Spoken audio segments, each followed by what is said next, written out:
नमस्कार मित्रों। जैसा कि आपको पता है कि मैंने YouTube चैनल चालू किया है। YouTube चैनल के ऊपर छोटे छोटे वीडियो आएंगे। कानून पाल के तौर पे सिर्फ मैं आपसे कानून की बात करूंगा।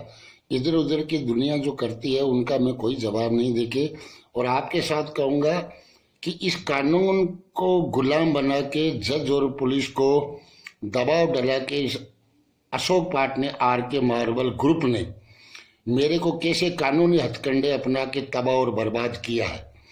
आप एक मुकदमा शुरुआत में एक मुकदमे की जांच लेके जो मेरे ऊपर झूठा दर्ज करा के मेरे 6 करोड़ के व्यापार को और मेरी इज्जत को, मेरे कारोबार को नीलाम करवा दिया था, उसके ऊपर कानूनी पहलुओं पे मैं आपको बात करा रहा हूँ। ये मुकदमे की ऑर्डर शीट राजसमंद मुकदमा नंबर 8/2010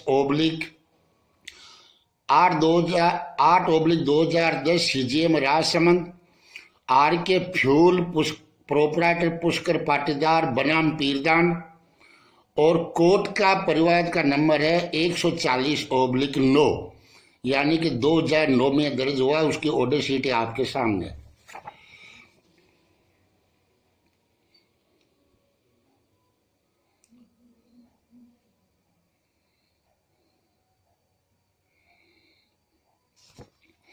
अब ये कानून के अंदर ये क्या गलत करवाता है, यानी जैसा मैंने को बोला कि 31 दिसंबर 2005 को माननीय सुप्रीम कोर्ट ने ओवरलोड परिवहन के ऊपर पूरे भारत के अंदर पाबंदी लगाने के लिए कानून बना दिया।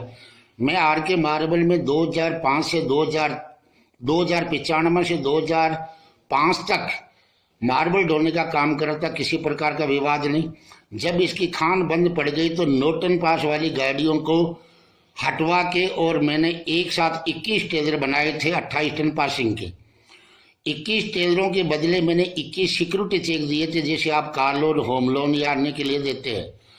इसका पूरा कोटा पूरा होने के बाद राजसमंद RK मार्बल के लिए मैंने ट्रेलर बनाए थे, जहां कांटा था, अंडरलोड चलता था।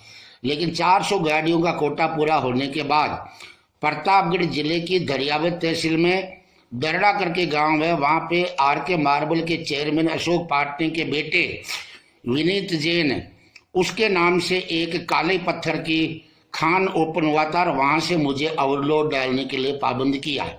वो आदिवासी इलाका, वो पहाड़ी इलाका है। 28 टन गाड़ी पासिंग के अंदर 60, 65, 70, 72 टन माल डालने के लिए मुझे मजबूर किया। जब मैंने मना किया तो मेरे एक सिक्योरिटी चेक के अंदर 1.5 लाख रुपए का भर के चेक को डिसऑनर करा के केस किया। यहाँ तक ये सही हो सकता है कि मेरा चेक इसके पास था, 1.5 लाख रुपए हो सकता है मेरे से मांगता था। लेकिन कानूनी प्रक्रिया क्या कहती है, जब आपका चेक रिटर्न होता है तो सबसे पहले वकील का नोटिस मिलता 15 दिन का। वो नोटिस मुझे यहाँ नहीं मिलके हरनामा के नाम पे नोटिस गया, जो मेरा बेटा भवानी सिंह उस टाइम 14 साल की उम्र थी और अजमेर की माहेश्वरी पब्लिक स्कूल के अंदर वो पढ़ रहा था। उसके फर्जी दस्तखत वहाँ हरनामा में करके और उसको वकील के नोटिस को प्राप्त करना बताया, जबकि वो नोटिस हमें नहीं मिला। उसके बाद यदि केस होता है तो सबूत दस्तावेज के तौर पे जज को बताया जाता है कि चेक के बदले क्या दिया था।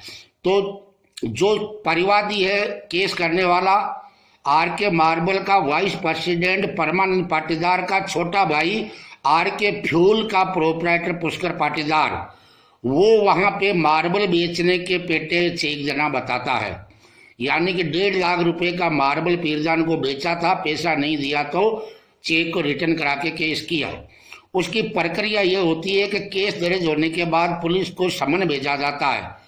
समन भेजने के बाद यदि वो हाजिर नहीं होता है तो जमानती वारंट भेजा जाता है। जमानती वारंट पे 1 10,000 का या 2 5-5 हजार के जमानत देते हैं।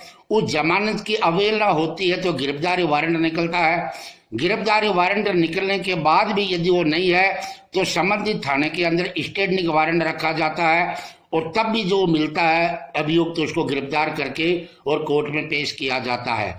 मेरे इस केस के अंदर न मुझे वकील का नोटिस मिला, न पुलिस का समन मिला, न पुलिस के द्वारा जमानत हुई, जमानती वारंट मिला, न मुझे अन्य किसी प्रकार का मिला। 3.25 साल तक गैर कानूनी तरफ से पुलिस आके यहाँ धमकियां देती थी, फोन आते थे कि ओवरलोड चला वरना तेरे को तबाह बर्बाद कर दिया जाएगा, क्योंकि हमने तेरे ऊपर केस दर्ज करा दिया है। मरता क्या नहीं करता, लगभग 100 गाड़ी ओवरलोड माल मैंने डाली है। जो रॉयल्टी कह रही है वो कांटे की पर्ची कह रही है। आर के मार्बल माल भरने वाला है, आर के मार्बल किशनगढ़ माल खाली करवाने वाला है। ये 1 नंबर का धंधा करता आर के मार्बल वाला। पूरे मिल जाएंगे कि 28 टन गाड़ी के अंदर 60, 65, 70, 72 टन माल आता था। इससे इसका एक फायदा होता था कि 3 गाड़ी का माल यदि एक गाड़ी में भरता तो टैक्स की बचत होती थी, बिल ये करता था। 12,000 रुपये एक टैक्स गाड़ी होती, 3 गाड़ी का यानी 24,000 रुपये एक गाड़ी में बचता था। रोज की यदि 10 गाड़ी मेरी भरता था तो लगभग 2,40,000 रुपये का फायदा, यानी करोड़ों रुपये का फायदा ये मेरे से लेने के लिए मेरे से ओवरलोड चलवा रहा था। जब मेरे को समन नहीं मिला, सूचना में नहीं मिली, तो मैं कोर्ट में कैसे हाजिर होता। लेकिन पौने 3 साल तक चारों तरफ से बर्बाद कर दिया। आरटीओ पुलिस से मेरी गाड़ियां परेशान हो गई, मेरी गाड़ियां टूट फूट होकर पूरा का पूरा कबाड़ी में बेचने जैसी हो गई। तो मैंने मजबूर होके 15 गाड़ियों को, 3 करोड़ की गाड़ियों को 1,51,00,000 में श्रीराम को किशनगढ़ के अंदर बेच दी। जो मेरी बाकी 6 गाड़ी बची थी उसमें एक एक्सीडेंट हो गई। 5 को इसने बिना अपराध के, बिना दोष के ले जाके राजसमंद पुलिस लाइन के अंदर बंद करवा दिया। 4 महीने 2 दिन तक उन 5 ट्रेलर को खड़ा रखे, पूरा का पूरा उसमें जो भी अच्छे पार्ट्स कीमती थे निकाल के उसको कबाड़ बना लिया। तो 4 महीने 2 दिन बाद बिना अपराध के गाड़ियों को रिलीज किया। तो मैंने 31 लाख रुपए में बेच के और बैंकों का पैया चुकाया। 1,65,00,000 रुपए मेरी जेब से, मेरे बीमा है, मेरे घर के आभूषण है, या जितने भी मेरी जो बहन बेटियों के लिए ब्याह शादी के लिए जो कुछ कर रहा था सब बेच कर मैंने बैंकों का 6.5 करोड़ रुपए का लोन चुका के और फिर मैं न्याय मांगने अनशन के लिए निकला था। तो उस जज ने, सतीश व्यास नाम का है, बिना समन, बिना तामिल, बिना होने के बाद यहाँ का एसपी हुआ करता था राजेश मीणा, जो मंथली कांड में 10 थानेदारों के साथ में 1 साल के लिए जोधपुर जेल गया था। उस नामजद राजेश मीणा एसपी को पत्र लिखा कि पीरदान सिंह को गिरफ्तार करके इसकी संपत्ति सूची बना के और कोर्ट में पेश किया जाए। वो जो एसपी को पत्र लिखा था वो पत्र पूरे बाजार के अंदर बंटवा दिया। मेरे जहां भी मुझे पैसा उधार मिलता था, फाइनेंस मिलता था, या टायर मिलते थे, या डीजल मिलते थे, या सेठ साहूकारों के, सबको हाहाकार करवा के बोला कि पीरदान की सबकी संपत्तियां कुर्की हो रही है, नीलामी हो रही है। जब वो पत्र भी एसपी को लिखा गया, जो कोर्ट की सील लगी हुई है, लिफाफा उसके ऊपर लगा हुआ है, उसके अंदर गिरफ्तारी वारंट 2010 के अंदर जो जमानती वारंट भेजा था हरनावा वो, और एसपी अजमेर को लिखा हुआ पत्र, ये तीनों पत्र लिफाफे में बंद कर सील लगे हुए, जज के हस्ताक्षर है, मेरे घर के पत्ते पर भेज दिया। मेरे घर पे पत्ते पे भेजा। पौने 3 साल बाद जब मेरे को एक रिकॉर्ड वहां कोर्ट में पेश होने का आधार मिला, मैंने वकीलों से कहा तो बोला कि ऐसा तो कभी हो ही नहीं सकता। लेकिन प्रथम सूचना मिलते ही 15/9/2012 को पेश होने के लिए एसपी को लिखा था, वो पत्र मेरे पास में आया तो मैं वो लेकर गया। तो कोर्ट से लगभग 2-3 किलोमीटर पहले आर के मार्बल के गुंडों ने मेरी गाड़ी से उतार के अपनी गाड़ी में लेके उनके वकील देवेंद्र सिंह राठौड़ उसके चेम्बर में बंद करके मारपीट करके, और उसी दिन केस को नोट प्रेस लिया और जज ने उसी दिन मेरे को दोष मुक्त किया।